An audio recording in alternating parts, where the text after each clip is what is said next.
नमस्कार दोस्तों, आप सबका अमरीन पाठशाला में स्वागत है। आपकी अपनी हिंदी टीचर आज हिंदी साहित्य का इतिहास लेकर प्रस्तुत हुई है। यह क्लास आप सबके लिए बहुत महत्वपूर्ण होने वाली है। जो बच्चे TGT, PGT, NET JRF, DSSB, KVS, NVS, RPSC, UPSI, BA और एमए में जो बच्चे पढ़ रहे हैं, उन सभी बच्चों के लिए बहुत महत्वपूर्ण क्लास है। ये क्लास 1 है आपके लिए और हिंदी की सभी परीक्षाओं के लिए महत्वपूर्ण रहेगी। ये बिल्कुल सरल तरीके से आपको समझाई जाएगी। ये हिंदी साहित्य इतिहास लेखन परंपरा कैसे स्टार्ट हुई थी, कब से लिखना स्टार्ट हुआ, ये सब आपको इस क्लास में पता चलेगा। तो चलिए शुरू करते हैं। शुरू करने से पहले सभी बच्चे, जिन बच्चों ने अभी तक सब्सक्राइब नहीं किया वो सब्सक्राइब करिए, जिससे हमारी आगामी कक्षाओं का नोटिफिकेशन आपको मिलता रहे। जो वीडियो अपलोड हो वो फौरन आपके पास मिल जाए। और वीडियो अच्छी लग रही हो तो लाइक और कमेंट जरूर करिए। चलिए शुरू करते हैं।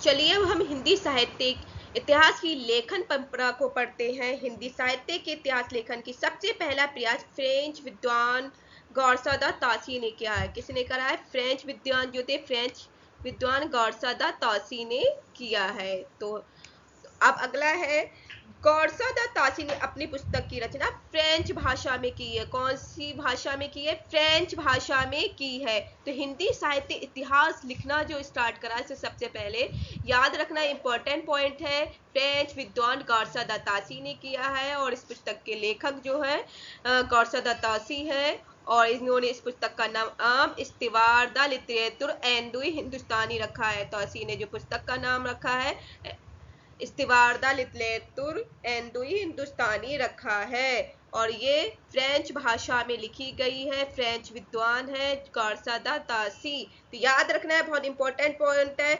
इस्तिवार का मतलब होता है यहाँ पर इतिहास, द लिटरेचर का मतलब साहित्य, एंडुई मतलब हिंदी कवि, और हिंदुस्तानी मतलब उर्दू कवि। उर्दू जो कवि होते हैं उनके बारे में लिखा गया। तो इनका पूरा नाम इन्होंने लिख दिया, इस्तिवार द लिटरेचर एंडुई हिंदुस्तानी। यह पुस्तक 2 भागों में विभक्त है, 2 भागों में विभाजित है, बांटी गई है। जिसका पहला भाग जो है जो प्रकाशन हुआ था, 2 भागों में विभक्त है, जिसका प्रकाशन क्रमशः 1839 ईस्वी से 1847 ईस्वी में हुआ। मतलब है 2 सालों में हुई है। याद रखना है, पहला जो भाग आया था 1839 में आया था, दूसरा 1847 में आया था। ये बच्चों आप लोगों को अच्छे से याद रखना है कि 1839 में पहला भाग आया है। कौन सी पुस्तक का? इस्तिवार द लिटरेचर एंडुई हिंदुस्तानी। क्या नाम है? इस्तिवारदा। और ये फ्रेंच भाषा में है और इसके लेखक जो है गौरसादा तासी है। याद रखो बच्चों, ये इंपॉर्टेंट पॉइंट्स आपके लिए मैं बता रही हूँ, बहुत इंपॉर्टेंट पॉइंट्स है, सारी परीक्षाओं के लिए उपयोगी है। अब आगे देख लेते हैं। यह ग्रंथ ग्रेट ब्रिटेन और आयरलैंड की प्राच्य साहित्य अनुवादक समिति की ओर से पेरिस में मुद्रित किया गया था। कहाँ पर मुद्रित किया गया है? पेरिस में मुद्रित किया गया है। कहाँ किया गया है?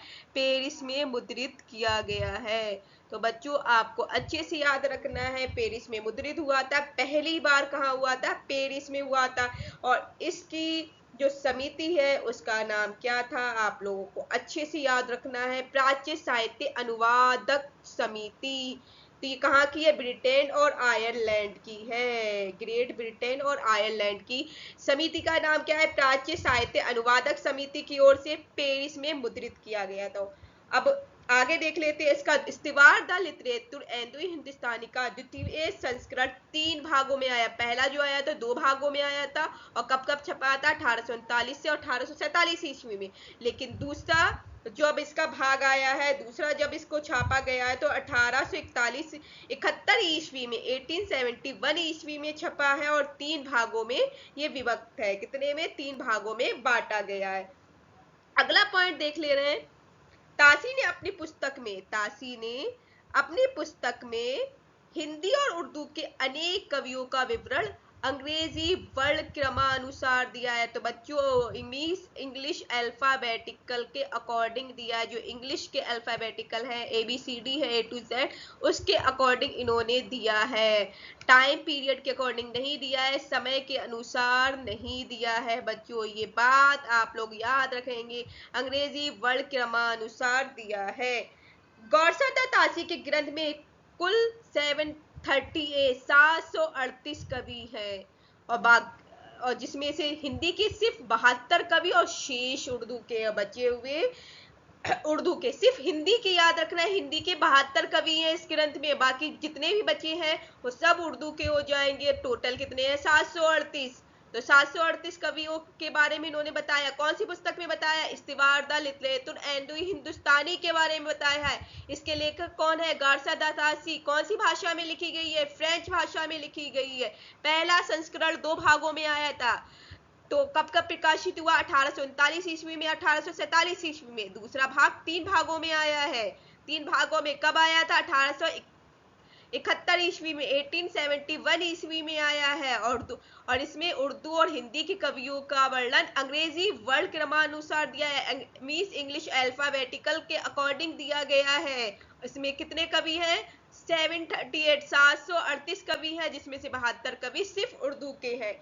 इतना बच्चे याद रखेंगे। इस्तिवार का मतलब होता है साहित्य, द लिटरेचर मतलब इस्तिवार का मतलब इतिहास, द लिटरेचर का मतलब आपका हो जाएगा साहित्य, एंदुई मतलब आपका हो जाएगा यहाँ पर हिंदी कवि, हिंदी बोलने वाले कवि, और हिंदुस्तानी मतलब उर्दू और हिंदी दोनों बोलने वाले कवि यहाँ पर आ जाएंगे। भी दोनों भाषाओं में जो लिखते होंगे वो सारे कवि इसमें आ जाएंगे। अगला देख लेते हैं डॉक्टर। सबसे इंपॉर्टेंट पॉइंट बच्चा याद रखना है, सबसे इंपॉर्टेंट पॉइंट है कौन सा है? डॉक्टर वाला। मैं यहाँ पर आपको टिक कर रही हूँ जिससे आपको पता चल जाएगा।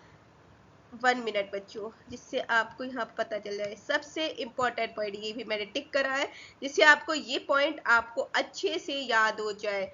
तो ये है डॉक्टर लक्ष्मी सागर वार्ष्णे। क्या नाम है? याद रख लो, डॉक्टर लक्ष्मी सागर वार्ष्णे ने इस्तिवार द लिटरेतुर एंडो हिंदुस्तानी पुस्तक का हिंदी में अनुवाद किया है। सर्वप्रथम किसने किया है पूछा जा सकता है। इस्तिवार द लिटरेतुर एंडो हिंदुस्तानी पुस्तक का अनुवाद हिंदी में किसने सर्वप्रथम किया है? तो लक्ष्मी सागर वार्ष्णे, डॉक्टर लक्ष्मी सागर वार्ष्णे ने किया है। तो याद रखो। और कब किया? कौन सी सन में? इंपॉर्टेंट 1952 1952 ईस्वी में किया है। देश आजाद हो चुका है, हमारा संविधान लागू हो गया 1950 में। उसके बाद 1952 आता है, तो 1952 में इसको प्रकाशित किया गया है, अनुवाद किया गया है।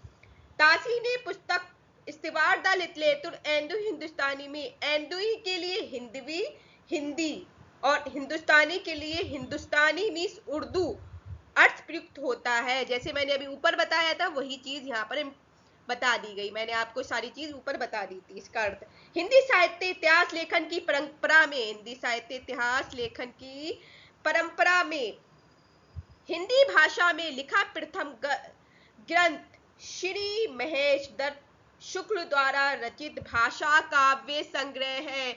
तो इंपॉर्टेंट पॉइंट ये वाला भी है। ये तो आपको हिंदी अनुवाद किसने किया? सर्वप्रथम कौन सी इस्तिवार द लिटरेतुर का? तो डॉक्टर लक्ष्मी सागर वार्ष्णे आएगा। लेकिन ये वाला पॉइंट भी आप देख लीजिए, हिंदी साहित्य इतिहास लेखन की परंपरा में मीन्स हिंदी साहित्य में सबसे पहला हिंदी भाषा में लिखा गया ग्रंथ किसने लिखा है? महेश दत्त शुक्ल। को क्या नाम है? महेश दत्त शुक्ल।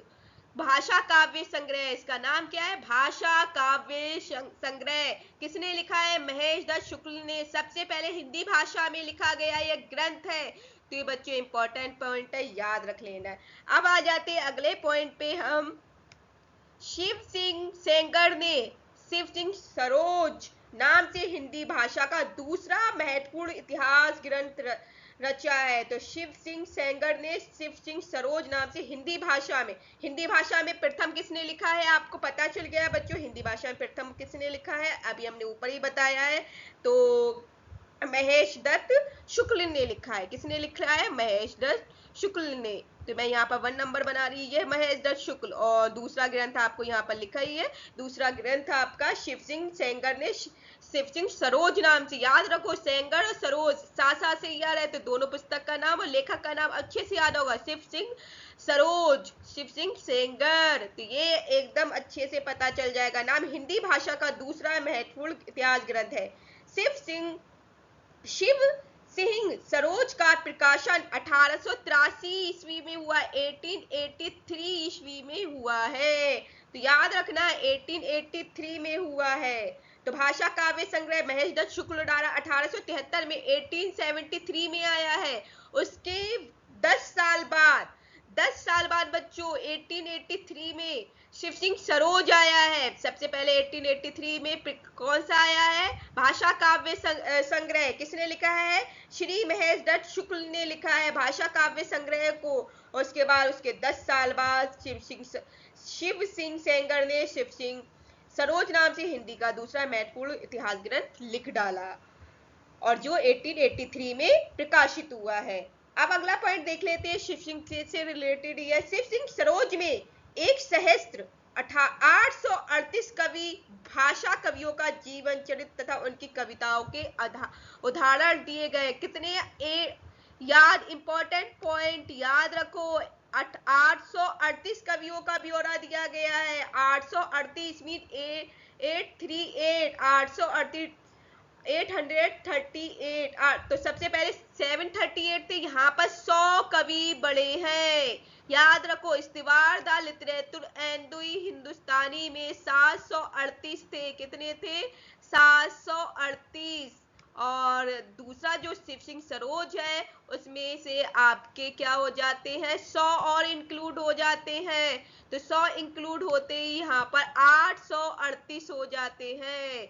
तो 100 इंक्लूड होते ही 838 हो गए। ये कौन से वाले ग्रंथ में है? शिव सिंह सेंगर सरोज, जो शिव सिंह सेंगर द्वारा रचा गया है। शिव सिंह सरोज द्वारा शिव सिंह सेंगर द्वारा शिव सिंह सरोज में 738 की जगह 838 कवि हो गए। 8 बना दिए जिससे आपको पता चल जाएगा। यहाँ पे 838 100 मिल गए तो 838 हो गए। तो इंपॉर्टेंट पॉइंट था बच्चों, ये बहुत ज्यादा इंपॉर्टेंट पॉइंट है आपके लिए जो मैंने अभी बताया है। अब आगे देख लेते हैं। सन 1888 ईस्वी में एशियाटिक सोसाइटी ऑफ, लिखा हुआ है ना, एशियाटिक सोसाइटी ऑफ बंगाल की पत्रिका में, कौन सी? बंगाल की पत्रिका में विशेषांक के रूप में ग्रियर्सन द्वारा रचित। अब यहाँ पर तीसरे ग्रंथ के बारे में बात कर रहे हैं। ग्रियर्सन का भी नाम बहुत ज्यादा आता है इतिहास में। ग्रियर्सन द्वारा रचित the modern vernacular literature of Hindustan का प्रकाशन हुआ है। अब अभी तक हमारा 1883 हो गए, उसके कितने? 5 साल बाद 1888 ईस्वी में 1888 में बच्चों, कौन से? 1888 में किसने करा है? यहाँ पर प्रकाशन कर रहा है, यहाँ पर जिनका नाम है, यहाँ पर अभी 1 मिनट, ग्रियर्सन कौन है? ग्रियर्सन, तो ऊपर लिखा है 1888 और फिर ग्रियर्सन द्वारा द मॉडर्न वर्नेक्युलर। क्या नाम है? इतिहास जो पुस्तक का नाम है ये है the modern vernacular literature of Hindustan का प्रकाशन हुआ है। तो इंपॉर्टेंट पॉइंट, बुक्स के नाम भी आपको याद रखना है। बहुत अच्छे से मैं बताती जा रही हूँ जिससे आप लोग पढ़ते जाएं। तो the modern vernacular literature of Hindustan का प्रकाशन हुआ है। चलिए अगले पेज पे चलते हैं जिससे आपको पता चल जाए। तो अगले पेज पर आपको पता चलता है, अभी हमने पढ़ लिया है सबसे पहले गौरसा द तौसी पढ़ा है, इस्तीवार द लिटरेचर हिंदुस्तानी की पुस्तक का नाम जो पढ़ा है वो है। दूसरी आपकी आ जाती है, उसी का अनुवाद जो है हिंदुई साहित्य के इतिहास नाम से लक्ष्मी सागर वार्ष्णेय ने किया था। फिर हिंदी में इसका अनुवाद किया गया था। हिंदी में सबसे पहला ग्रंथ किसने लिखा है? महेश दत्त शुक्ल ने लिखा है। महेश दत्त शुक्ल के बाद जो दूसरा ग्रंथ शिव सिंह सरोज ने लिखा है। शिव सिंह सेंगर सरोज ने शिव सिंह सरोज नाम से लिखा है। और उसी के बाद हमारे अब आ जाते हैं ग्रियर्सन। कौन आ जाते हैं? 1888 ईस्वी में ग्रियर्सन। आप पॉइंट अपने पास लिख भी सकते हैं प्यारे बच्चों, जो ये बहुत इंपॉर्टेंट पॉइंट्स है जो मैं बोल रही हूँ, आप 1 लाइन में लिख सकते हैं रिवीजन के लिए। तो अब यहाँ हम पढ़ लेते हैं जॉर्ज ग्रियर्सन द्वारा, हम पढ़ लेते हैं जिससे आपको बच्चों पता चल जाए। यहाँ पर ये है पॉइंट, जॉर्ज ग्रियर्सन द्वारा रचित the modern vernacular literature of Hindustan को सच्चे अर्थों में हिंदी साहित्य का पहला इतिहास ग्रंथ माना जाता है। सबसे इंपॉर्टेंट ये भी क्वेश्चन आपका पूछ सकते हैं कि सच्चे अर्थों में किसे हिंदी साहित्य का इतिहास ग्रंथ माना है, हिंदी साहित्य का सच्चे अर्थों में किसे माना है? The modern vernacular literature of Hindustan को किसके द्वारा है? गियर्सन द्वारा रचित साहित्य को। तो गियर्सन ने कौन सा रचा है? The modern vernacular literature of Hindustan को सच्चे अर्थों में माना है, सच्चे अर्थों में पहला माना गया है, याद रखिए। अगला है ग्रियर्सन ने अपने ग्रंथ में 952 कवियों को शामिल किया है। कितने कवियों को? 952। अभी तक सबसे पहले 738 आया था, जो किसने बताया? फ्रेंच भाषा में जो कवि थे गौसा द तौसी ने बताया। फिर 838 किसने बता दी? 100 बढ़ा के यहाँ पर बताए थे आपके शिव सिंह सरोज, जो शिव सिंह सेंगर ने शिव सिंह सरोज में बताया था। अब द मॉडर्न वर्नेक्युलर में कितने कवि आ गए? यहाँ पर 952 952 कवि आ गए, 952 कवि में 100 से ज्यादा आ गए हैं, तो 952 कवि आए हैं। याद रखो बच्चों 952, 5 बना दिया और 9, जिससे आपको पता जाए 952 यहाँ पर लिखे हुए हैं। 952 कवि आ गए हैं, कवियों को शामिल किया गया है।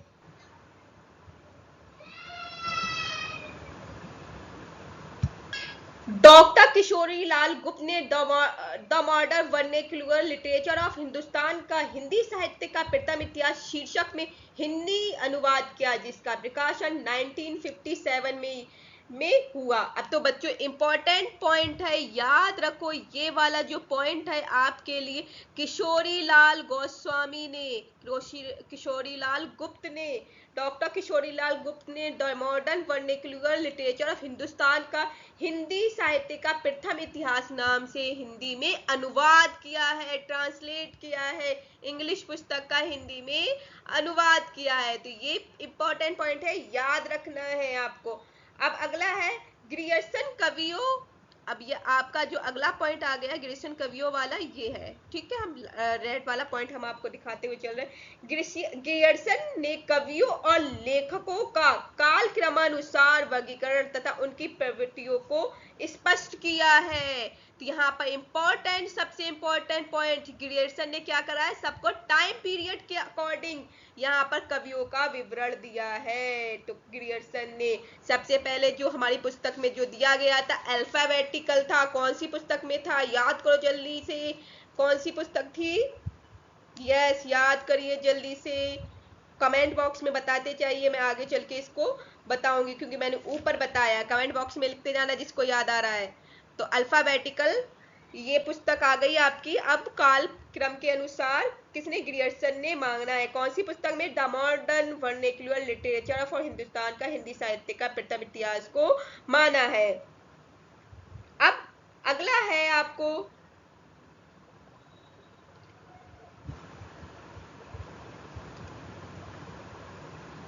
विभिन्न युगों की काव्य प्रवृत्तियों, विभिन्न युगों की काव्य प्रवृत्तियों की व्याख्या करते हुए उनसे संबंधित सांस्कृतिक परिस्थितियों व प्रेरणा स्रोतों का उद्घाटन किया है। इन्होंने जितने भी विभिन्न युग हुए, जितने क्रम के अनुसार, टाइम पीरियड के अनुसार जितने भी युग बीते हैं, उनमें क्या प्रवृत्तियां थी, क्या कल्चर था, साहित्यिक प्रवृत्तियां रही है वहां का, समय पीरियड में धार्मिक, सांस्कृतिक, सभी का उद्घाटन किया है, सभी के बारे में लिखा है। प्रस्तुत ग्रंथ को विभिन्न कालखंडों में विभक्त किया गया तथा प्रत्येक अध्याय काल विशेष का सूचक है।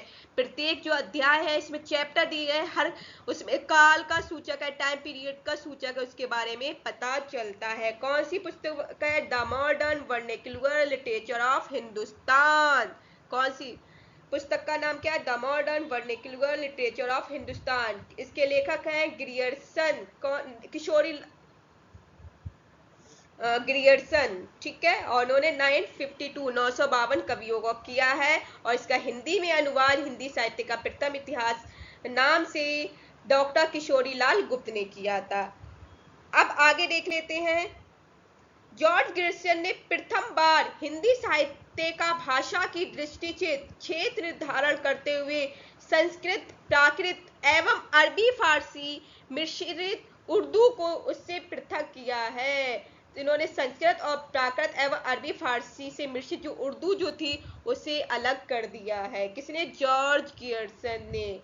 अब आगे देख लेते हैं। हिंदी साहित्य के विकास क्रम का निर्धारण चारण काव्य, अब ये इंपॉर्टेंट पॉइंट याद रख लो, चारण काव्य, धार्मिक काव्य, प्रेम काव्य, दरबारी काव्य के रूप में किया गया है। तो इन्होंने कैसे बताया हिंदी साहित्य के इतिहास का जो कालक्रम बताया है?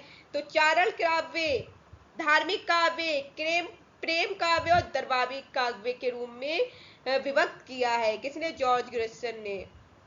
16वीं से 17वीं शताब्दी के युग को, इस भक्ति काल को हिंदी काव्य का स्वर्ण युग माना जाता है। ग्रियर्सन की महत्वपूर्ण उपलब्धि है, जो ग्रियर्सन है इनकी महत्वपूर्ण उपलब्धि है। इंपॉर्टेंट क्वेश्चन है बच्चों, ये सारे एग्जाम में पूछा जाता है। सबसे important, most very very very important, most important आप लिख सकते हैं यहाँ पर। जो ये पॉइंट है ये आप जो मैंने बताया है, मिश्र बंधुओं ने हिंदी काव्य का स्वर्णयुग माना है। ग्रियर्सन की महत्वपूर्ण उपलब्धि है, भक्ति काल को हिंदी काव्य का स्वर्णयुग माना है। ठीक है।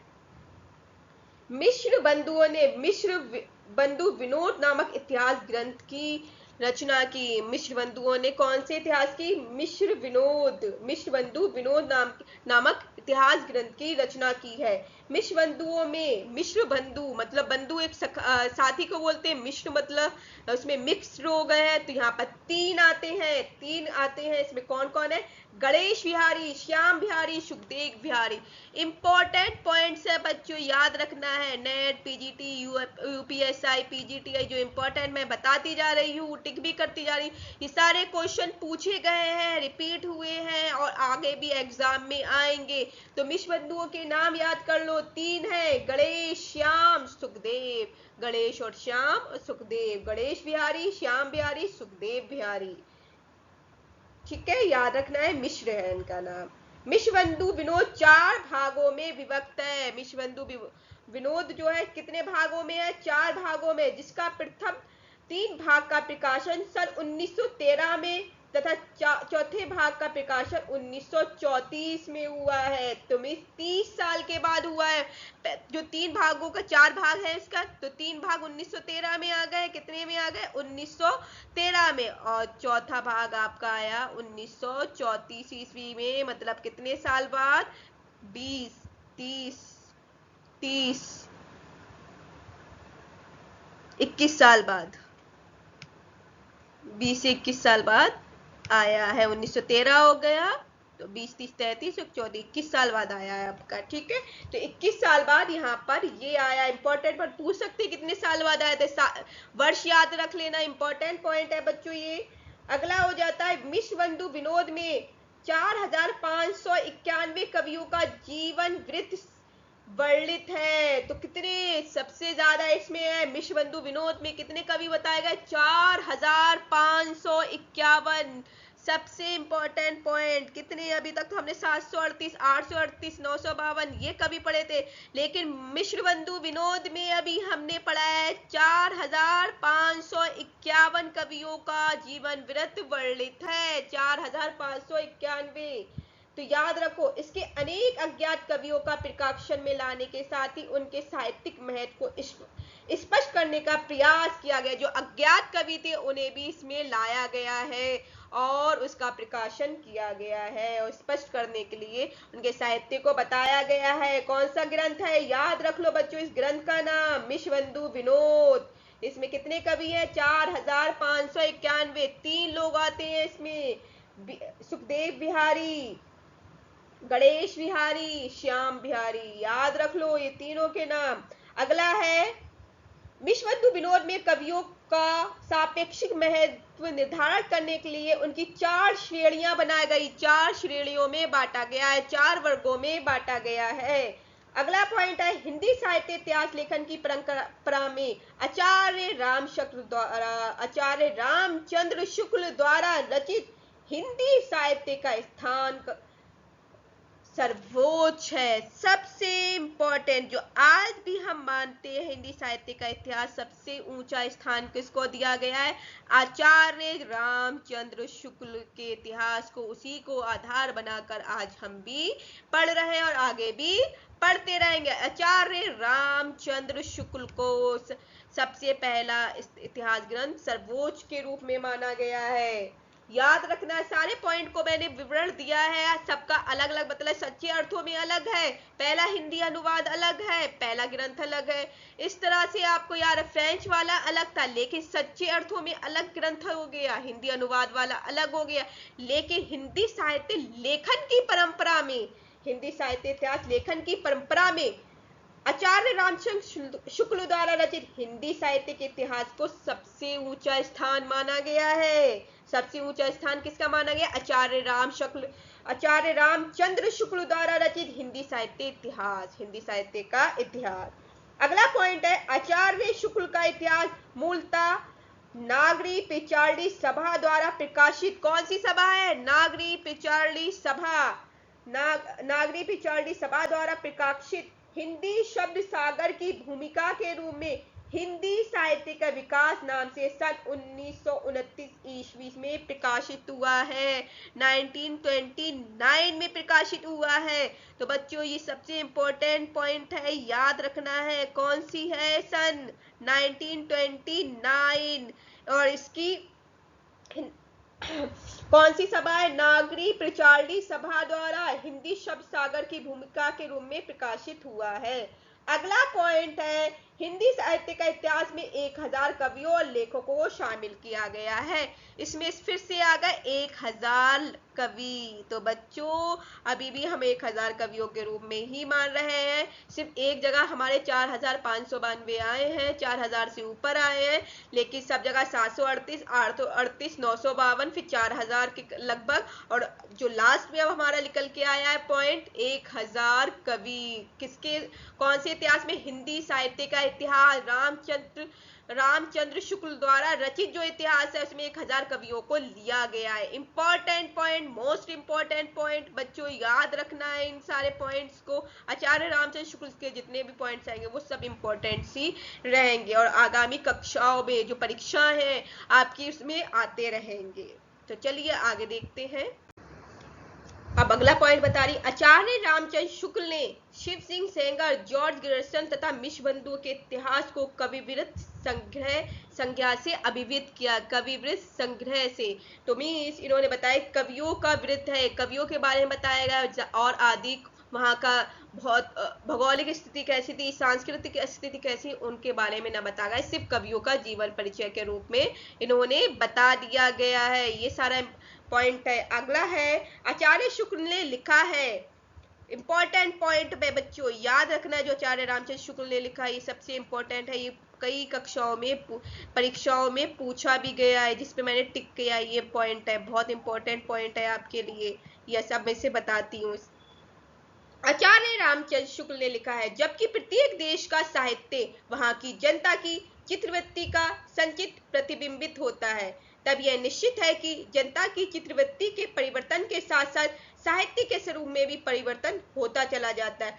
आदि से अंत तक इन्हीं चित्रवृत्तियों की परंपरा को परखते हुए साहित्य परंपरा के साथ साथ उनका सामंजस्य दिखाना ही साहित्य का इतिहास कहलाता है। जनता की चित्रवृत्ति बहुत कुछ राजनीतिक, सामाजिक, सांप्रदायिक तथा धार्मिक परिस्थिति के अनुसार होती है। तो इस वाले पार्ट में उन्होंने बताया है कि जो हिंदी साहित्य का इतिहास जो होता है जनता की चित्रवृत्तियों को प्रतिबिंबित करता है, प्रकाशित करता है, दिखाता है कि जनता वहां पर क्या भोग रही है, क्या फील कर रही है, क्या महसूस कर, उन सब का ही, उस जनता का ही पूरा आईना होता है।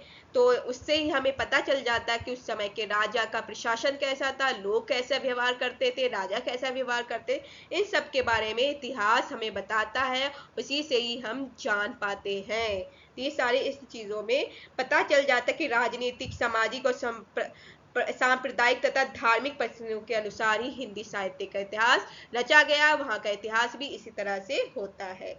अगला पॉइंट है आपका, सर्वप्रथम आचार्य शुक्ल ने साहित्य इतिहास को आलोचना से अलग करते, पहले वो आलोचनाएं करते थे, कौन, आचार्य रामचंद्र शुक्ल, लेकिन उससे अलग करते हुए इन्होंने साहित्य के इतिहास को अपने विकासवादी एवं वैज्ञानिक दृष्टिकोण का परिचय दिया है। इसमें क्या बताया है, विकासवादी और वैज्ञानिक दृष्टिकोण के बारे में बताया गया है। इंपॉर्टेंट पॉइंट्स है बच्चों, वैज्ञानिक और विकासवादी दृष्टिकोण के बारे में बताया है। अगला है, आचार्य शुक्ल ने साहित्य इतिहास के प्रति एक निश्चित व सुस्पष्ट दृष्टिकोण का परिचय देते हुए युगीन परिस्थितियों के संदर्भ में विकास क्रम की व्याख्या करने का प्रयास किया है।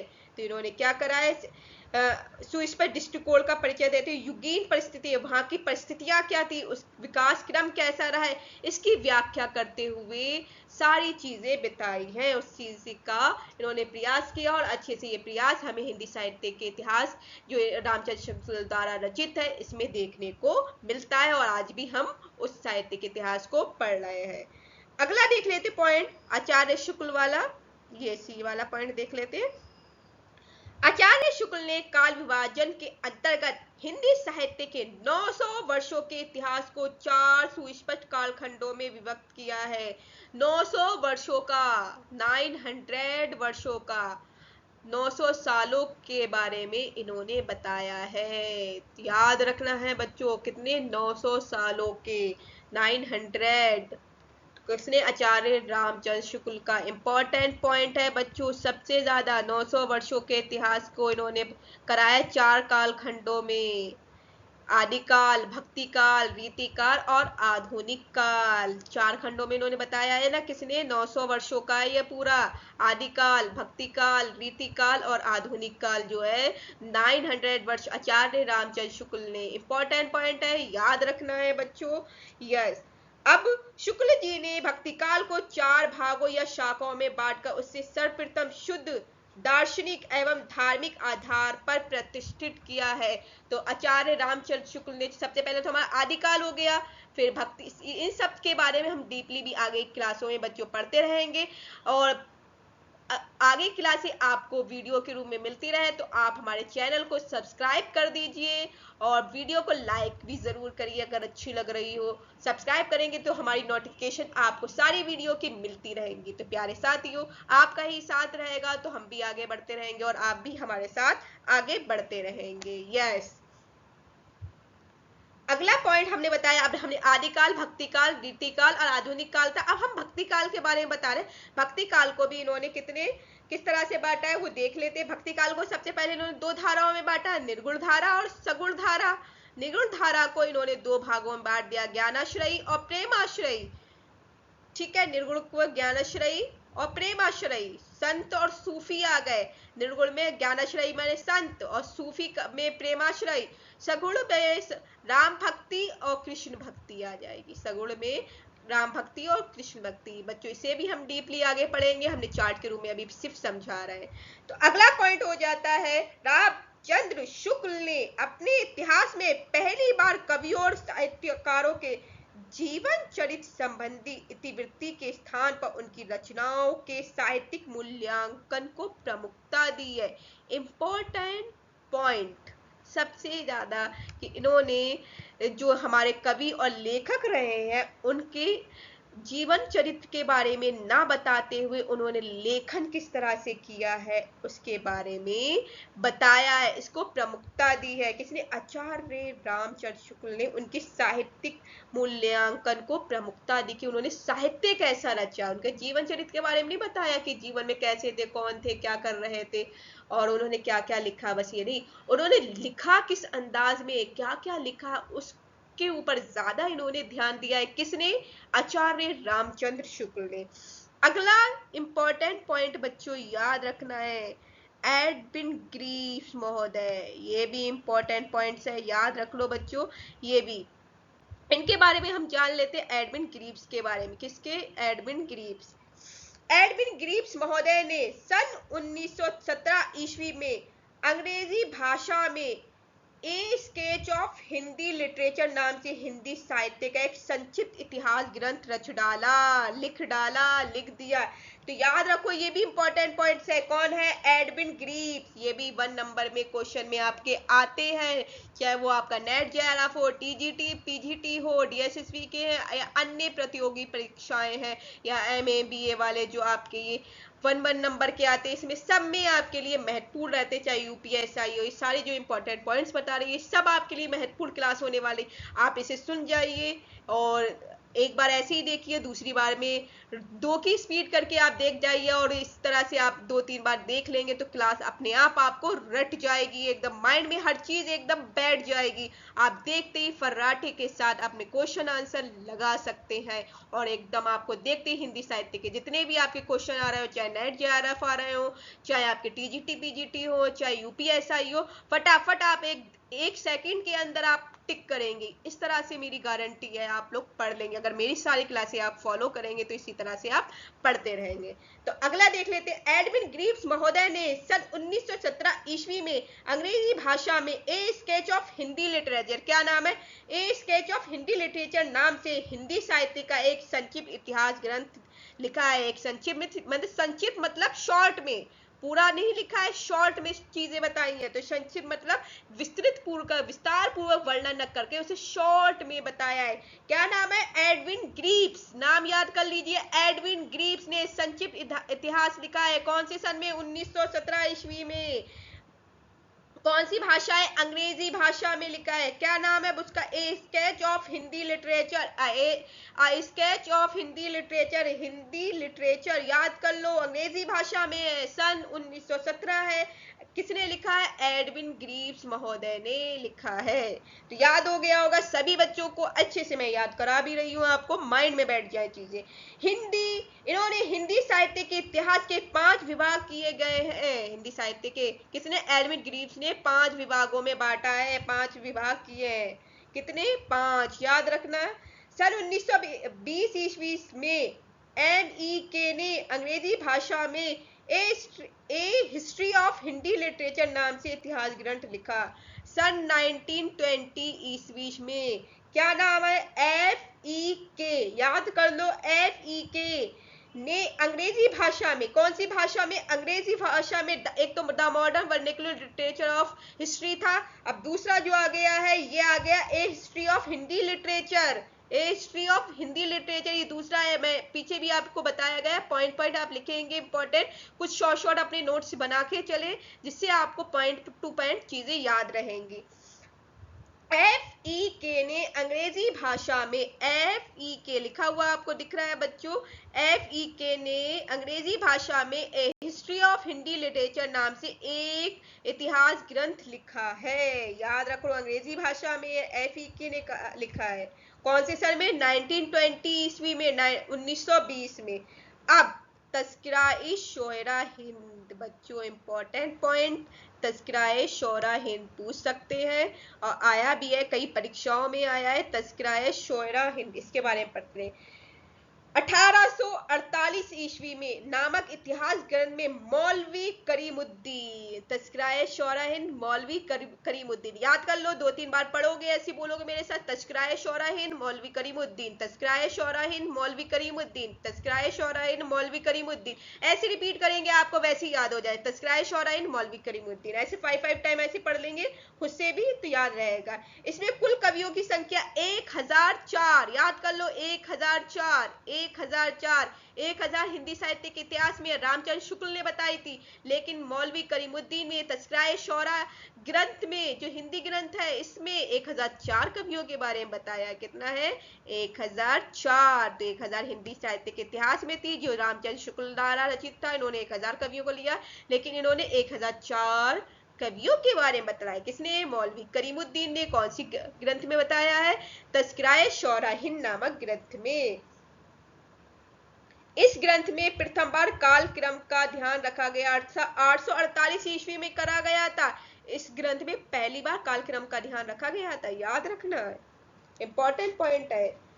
टाइम पीरियड के अकॉर्डिंग भी चल रहा है, या सनवाइज भी चल रहा है, सारी चीजें पता चल रही है। अल्फाबेटिकल का कौन से में था आपको याद रखना है। सबसे पहले मैं बता चुकी हूँ, ये सारी चीजें इंपॉर्टेंट पॉइंट है। यहीं पर ही आप कंफ्यूज होके कुछ का कुछ आंसर लगा जाएंगे। अपने इंपॉर्टेंट पॉइंट्स ये लिखते चलिए। आचार्य हजारी प्रसाद द्विवेदी ने तीन इतिहास ग्रंथों की रचना की है। आचार्य हजारी प्रसाद द्विवेदी ने, अब आचार्य हजारी प्रसाद द्विवेदी के बारे में देख लें। इन्होंने 3 ग्रंथ कौन से लिखे हैं? हिंदी साहित्य की भूमिका, हिंदी साहित्य की भूमिका 1940 ईस्वी में, हिंदी साहित्य उद्भव और विकास 1952 ईस्वी में, और हिंदी साहित्य का आदिकाल जो इंपॉर्टेंट है 1952। हम हजारी प्रसाद द्विवेदी जी का आदिकाल सबसे ज्यादा पढ़ते हैं, सबसे अच्छा ग्रंथ माना गया है। हम उसको पढ़ते भी। हिंदी साहित्य का इतिहास जो आदिकाल है 1952 में इन्होंने बहुत अच्छे से विस्तार पूर्वक बताया है।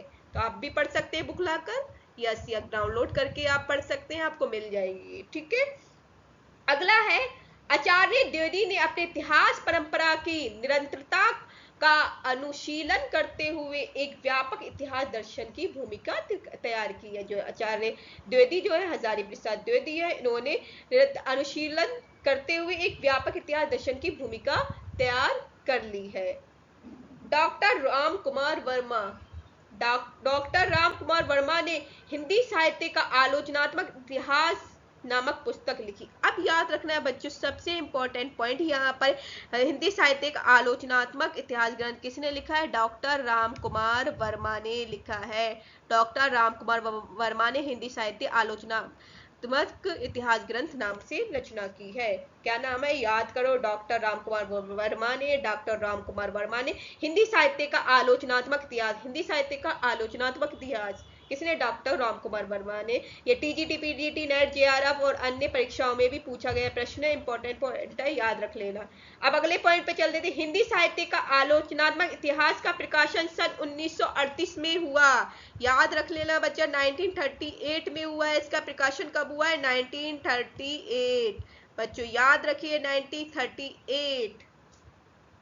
यस, अगला है डॉक्टर वर्मा ने अपने इतिहास ग्रंथ में 639 ईस्वी से 1693 ईस्वी तक की कालावधि अर्थात संधि काल से लेकर भक्ति काल तक की अवधि को ही लिया है। डॉक्टर वर्मा ने कौन से? संधि काल से लेकर भक्ति काल तक की अवधि को ही लिया है, उससे पहले को नहीं लिया गया, संधि काल से ही बताया है। संधि काल के बारे में हम आगे की क्लासेस में पढ़े रहेंगे, तो हमारी क्लासेस से जुड़ने के लिए सभी बच्चे सब्सक्राइब जल्दी से जल्दी कर दीजिए, जिससे हमारी नोटिफिकेशन आपको मिलती रहे। और आगे की जितने भी आपको प्लेलिस्ट है वो जाके आप पूरी की पूरी, जो बच्चे बाद में भी देखेंगे तो पूरी की पूरी प्लेलिस्ट देख सकते हैं। ये बहुत इंपॉर्टेंट क्लास है आपके लिए।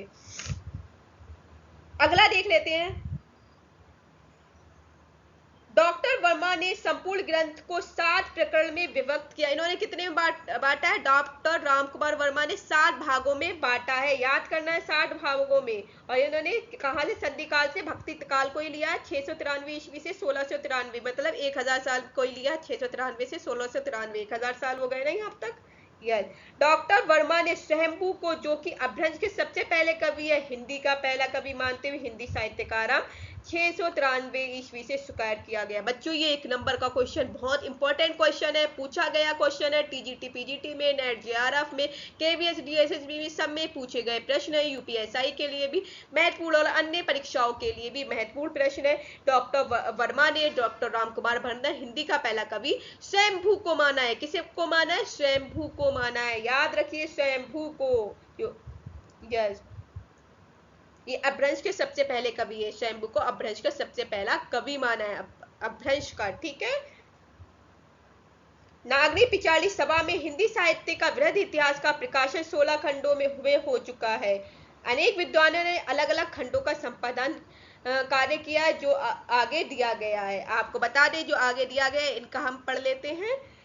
देख लो, भाग 1 जो प्रथम है, ये इंपॉर्टेंट पॉइंट है, यहाँ से क्वेश्चन बनते हैं। तो भाग प्रथम, हिंदी साहित्य की पीठिका, संपादक किसने किया? राजबली पांडे ने। दूसरा जो है आपका देख सकते हैं, दूसरा भाग हिंदी भाषा का विकास, डॉक्टर धीरेन्द्र वर्मा। तीसरा आदिकाल, पंडित करुणापति त्रिपाठी व वासुदेव सिंह। बच्चों आप देख सकते हैं, स्क्रीनशॉट लेकर भी आप पढ़ सकते हैं, जैसे भी आप करना चाहें इसको पढ़ सकते हैं। चौथा भक्ति काल निर्गुण भक्ति परशुराम चतुर्वेदी। पांचवा भक्ति काल सगुण भक्ति देवेंद्र नाथ शर्मा व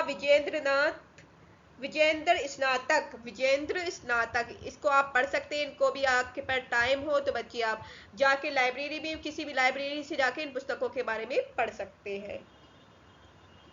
छठा रीतिकाल रीतिवत डॉक्टर नगेंद्र। सबसे ज्यादा पूछे नगेंद्र की पुस्तक आप जरूर पढ़िए, रीतिवत और रीतिकाल से रिगार्डिंग है, बहुत इंपॉर्टेंट पॉइंट है। आपको रीतिकाल बहुत अच्छे से भी समझ में आ जाएगा, नहीं तो मैं आपको आगे क्लास में आपको रीतिकाल के बारे में इतना तो पढ़ाऊंगी जिससे आपके सारे क्वेश्चन हो सके और परीक्षा आपके लिए महत्वपूर्ण रहेंगे इतना तो। और ज्यादा डीपली पढ़ना है जाके तो डॉक्टर नगेंद्र की आप बुक पढ़ सकते हैं, रीतिकाल और रीतिवत वाली, ठीक है।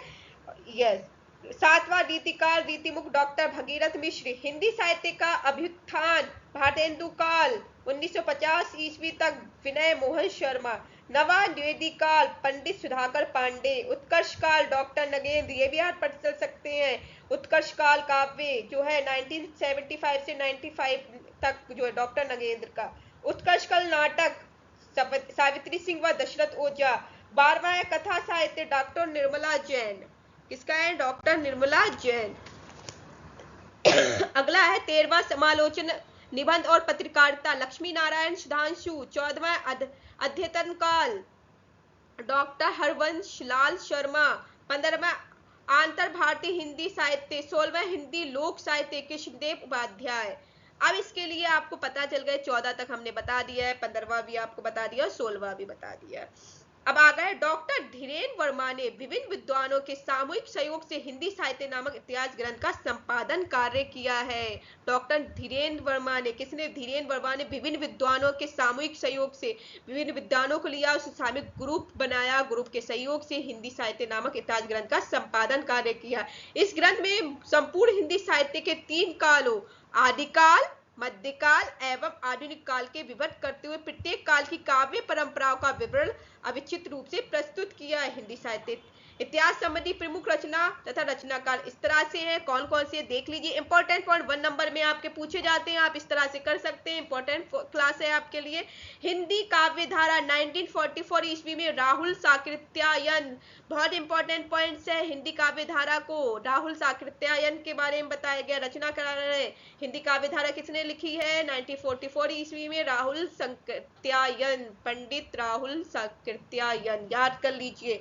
दूसरा है हिंदी साहित्य का इतिहास 1973 ईस्वी में लिखा गया, डॉक्टर नगेंद्र ने लिखा है। किसने? डॉक्टर नगेंद्र का हिंदी साहित्य का इतिहास जो 1973 ईस्वी में। इंपॉर्टेंट है, आपकी ये वर्ष भी आपको याद रखना है, ईयर भी याद रखना है, जिससे आपके 1 नंबर के क्वेश्चन यहाँ से बन सकते हैं। हिंदी साहित्य का वैज्ञानिक इतिहास 2 भागों में प्रथम द्वितीय खंड में हुआ था 1965 ईस्वी में। 1965 ईस्वी में डॉक्टर गणपति चंद्र गुप्त ने लिखा है। हिंदी साहित्य का अतीत 2 भाग में है, ये आचार्य विश्वनाथ प्रसाद मिश्र ने लिखा है। हिंदी साहित्य और संवेदना का विकास, हिंदी साहित्य और संवेदना का विकास 1986 ईस्वी में डॉक्टर राम स्वरूप चतुर्वेदी ने लिखा है। तो संवेदना का विकास आप जरूर पढ़िए, जिन बच्चों को भी टाइम मिले। राम स्वरूप चतुर्वेदी का बहुत अच्छा इतिहास है, इन्होंने लिखा है, तो ये भी आप किताब पढ़ सकते हैं। साहित्य का इतिहास दर्शन डॉक्टर नलिन विलोचन शर्मा। हिंदी भाषा का विकास डॉक्टर श्याम सुंदर दास। हिंदी भाषा और साहित्य श्याम सुंदर दास।